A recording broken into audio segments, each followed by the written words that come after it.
Billy, anak.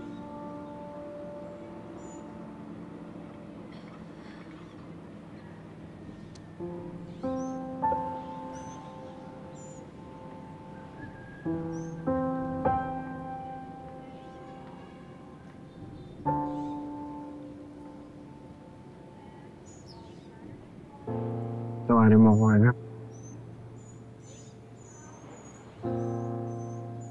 Napakalaki ng nagkakamali ko sa'yo. Kay Nanay Christy. Ikaos na saka kay Mama Carmen. Anak, maniwala ka sa akin. Hindi ko naman gustong may masaktan. Ang gusto ko lang manatiling buo yung pamilya natin. Magkakasama tayo.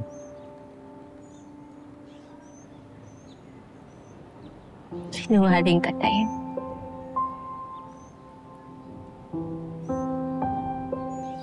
Sinungaling ka.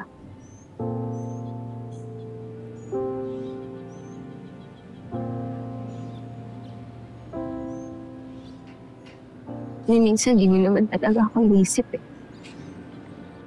Huwag mo naman sabihin yan.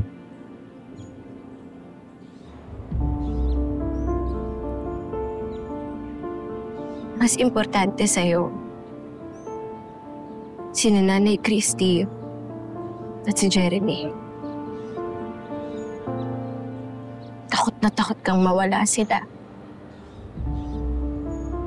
Kaya nakipagsubatan ka ulit kay Tita Shaira. Anak, hindi naman ganun yun. Ganun, Tay.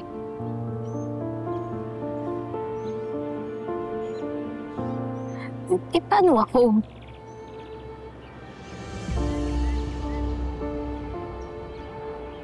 Anak mo rin naman ako, di ba?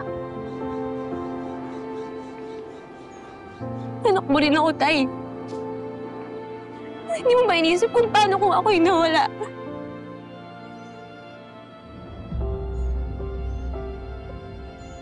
Kailan ba ako magiging kasi importante nila sa'yo?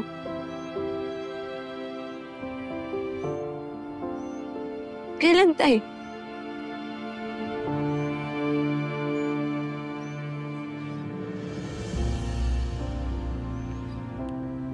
Billy. Ayoko, Tay. Ayoko, Tay.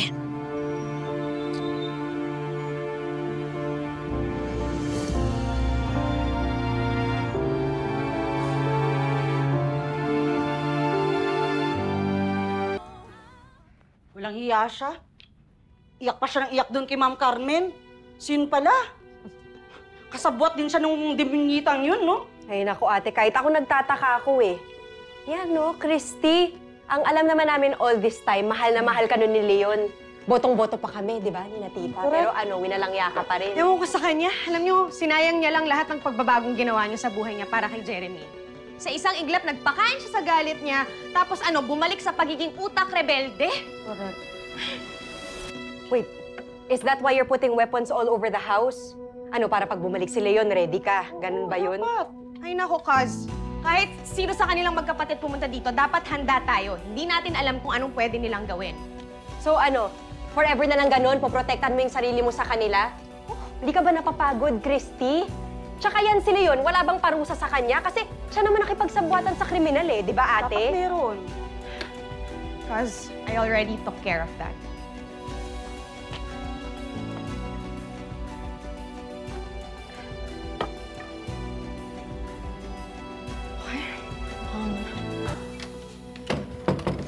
Dito tayo, sir.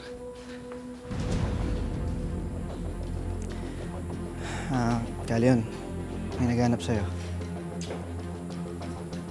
Mr. Lozano, pwede ka ba naming makausap?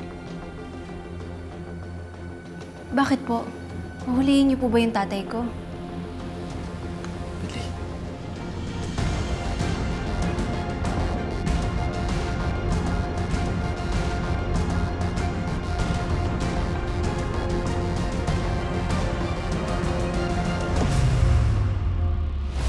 Si Christy pa rin palang gagamitin mo laban kay Jordan.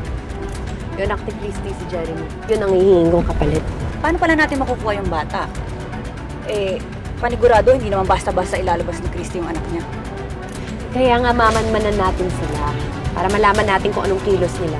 Dapat nga magalit kayo eh. Magalit kayo at huwag niyo akong patawarin kahit kailan. Alam niyo, tama yung sinabi sa akin ni Christine na pagdusahan ko lahat ng kasalanan ko habang buhay.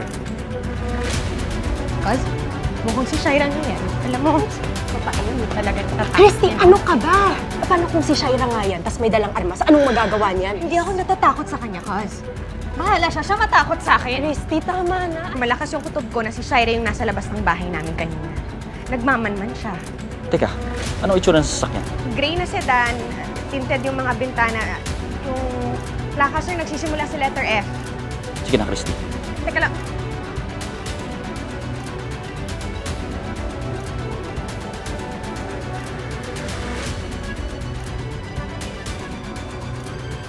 Ano ba pumapasok sa isip mo, ha? Di ba sabi ko sa'yo, bawal kang magpakita kay Christy?